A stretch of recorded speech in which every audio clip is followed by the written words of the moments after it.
social, psychological thing which is medically unexplained. The third thing is the cognitive behavior therapy. This gentleman asked about how to change, the McDonald's stuff. Cognitive behavior therapy, powerful treatment where you change the behaviors of people by changing the way people think. So, Athula and my colleague did a landmark study published in Lancet using CBT, using Pakistan ladies who are not even graduates. So we may not have a low literacy rate, but they managed to do this landmark trial and showed. And now this is world-leading treatment for maternal depression and childhood development, which is accepted by the West. So with that, I'm sure you will be convinced that we can change the tide. The flow of knowledge doesn't have necessarily to be from north to south, it could be from south to north. I'm going to share some of my personal work, which became our personal work.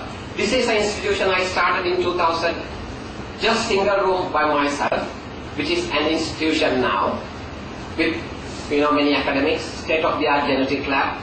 We have established a trilingual journal for the last 10 years, which is dedicated to advanced level students, promoting research culture, helping them with their work. And we have produced professors for local and foreign universities, senior lecturers for local and foreign universities, and PhD graduates. That was through commitment, team building, collaboration, and time management. Through this, along with that, with the colleagues with India and Pakistan, Atif Rahman and Vikram Patel, the two guys who did those two landmark studies, we have actually formed a South Asian hub for advocacy, research and education on mental health. And I'm happy to say it's one of the 5 hubs in the whole world, which is world is divided into 5, funded by DENA and MED. So we lead the mental health hub for the Southeast Asian region, and it is changing the trend of 90-10 divide and the publications and capacity building and infrastructure development. Just to share some of my personal work through that, I did some work on medically unexplained symptoms using cognitive behavior therapy. Unfortunately, we don't have time to go into details. However, the first trial received the Sri Lankan Medical Association CNFET award in 2000.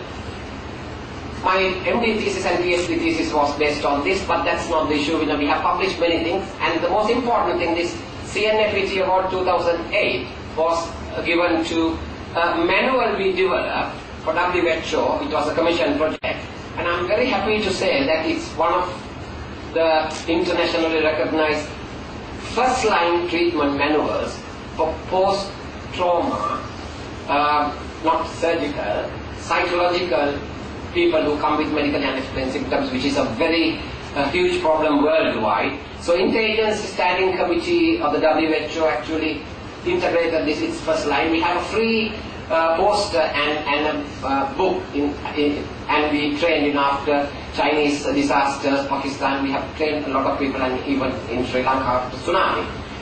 And the highest impact it has had, those research, is to change the both classifications, the American and European ICD-10 and DSM-5. The way we categorize medically unexplained symptoms actually is not really medically unexplained at cellular level. There is something. So I actually suggested in the committee that we may say it's bodily distress disorder, because it could be secondary to physiological, physical or psychological. So that is what is coming up next. Not only that, through the Institute of Research and Development, Infrastructure Development, Capacity Development, we carried out the National Mental Health Survey in 2007, commissioned by the Ministry of Health for the whole country. Unfortunately, we couldn't do it in North East because of the war. And we did it for half a Pajero, 40 lakhs. That was our national commitment. And ironically, 10% of Sri Lankans have some form of mental disorder, more than one. And major depression is 2.5, quite high. But the good news here is the post-traumatic stress disorder, again for the field, but it's the post-traumatic stress disorder, which the West said, would be 60%, 70% after tsunami, but I'm happy to say the Sri Lankan PTSD is actually less than 3%. And we have the figures for the whole country for each and every district. And ironically, again, last week I saw in the national newspapers somebody from the Ministry of Health saying, we don't have data, and they are going to do a national mental health survey when the data is available. We did it. So this is the sad situation. Research is not taken for policy and practice. And then we also did some commission work for the ministry again, impact of spouse migration of left behind families, again which was converted into policy of the ministry. So I'm highlighting the importance of research in terms of the priority areas and making it to change for policy. And again, this is something which we did in northern displaced Tamils, Muslim people who were ejected by the LTT within 24 hours, 20 years displaced. We did a lot of work. One thing I want to highlight here is we studied on resilience rather than the vulnerability, because people talk about vulnerability. We are a resilient nation. And the guy who led this studies just completed his MD and is appointed as the senior lecturer at Prof in Anglia University, who has a collaboration with KDU. I'm not going to go through all this, but we also established the world's largest twin registry in the developing world, 10,000 twin pairs in Colombo alone. And the coordinator is seated here now. It exclusively was on mental health. We have done enormous amount of publication, but that's not the main thing. We are into the second stage, and Professor Kamika Vijayaratne spoke about the metabolic syndrome diabetes, and there is 30% of all metabolic syndrome cardiovascular diabetes has comorbid mental health. So we are doing a study, follow-up study on these areas. Okay, the way forward, my last bit of my talk. Now, I just showed that we started the IRD from one room, one man, very small institution, but we have done so much of work which has national and international impact. The KDU is not starting with scratch. You all have enormous amount of resources, expertise, people, and therefore I am very convinced, I am very optimistic, I remain malignantly optimistic about the scope of the KDU. However, I have a message for you. The responsibility and the task for you all are linking the clinical excellence we have in this country with research excellence. So in my opinion, there are two important pillars, the ethos and deliverables. Ethos, I don't think you have any problem here.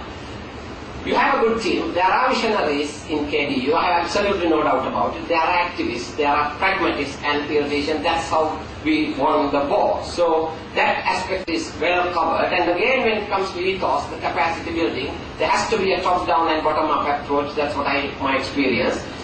And KDU, again, as we know, has a different emphasis ethos. And the mainly should do, can do, will do culture is there. This is the main advantage you all have. And the dedication and commitment beyond self.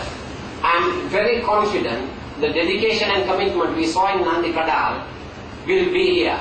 And it's our duty as professionals to have the same commitment and dedication as scientists for our people. And again, in terms of deliverables, I'm not going to go on the conventional outcomes. It's very obvious, you have to have grants, publications, higher degrees. But the most crucial thing is, collaborations, have them internationally, very important, like we did. But remember, the agenda should be set by you. This country or the developing world shouldn't be for easy and cheap research. It has to be a mutually beneficial and profitable exercise where we benefit from our people.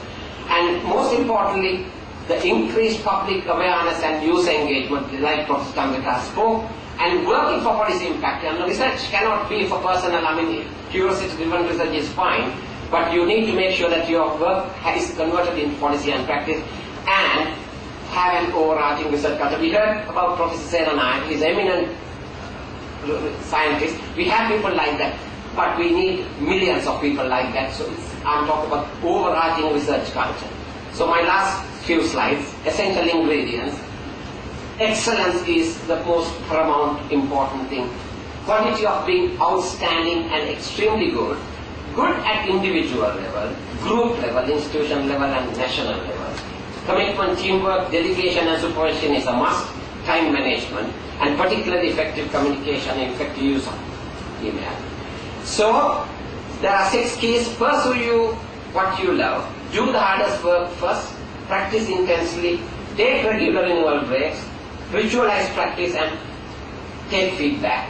Very important. Stop for a minute, think back. You need in your good heart a powerful brain, and a strong spine and a thick skin as well, because scientists has to face a lot of challenges.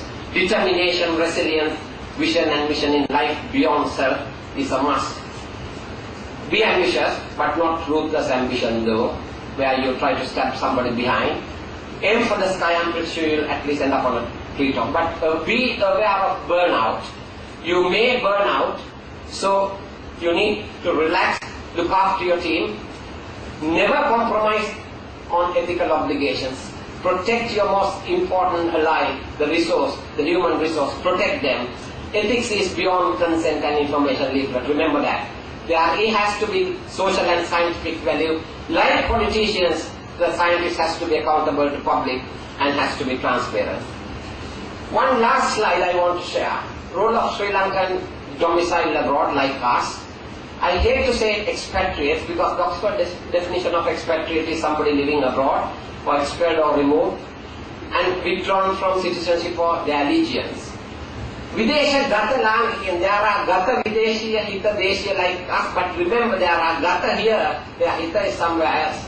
So I always say we have a duty and right. I'm very glad the KDU is open to people like us.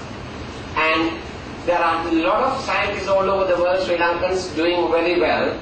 Because as Sri Lankans, we know we do very well because our education system strengthens everything. What we didn't have was the opportunity.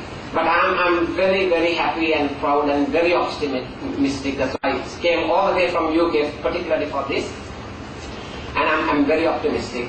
And we do have to play this role. And again, while our soldiers were battling here to safeguard our motherlands, I'm proud to say, I had the privilege of fighting against the so-called diaspora, giving the leadership internationally. That's my background and that's why I'm here. And our support, strength, everything will be there unconditionally. Thank you very much for giving me this opportunity and wish you all the best. Thank you.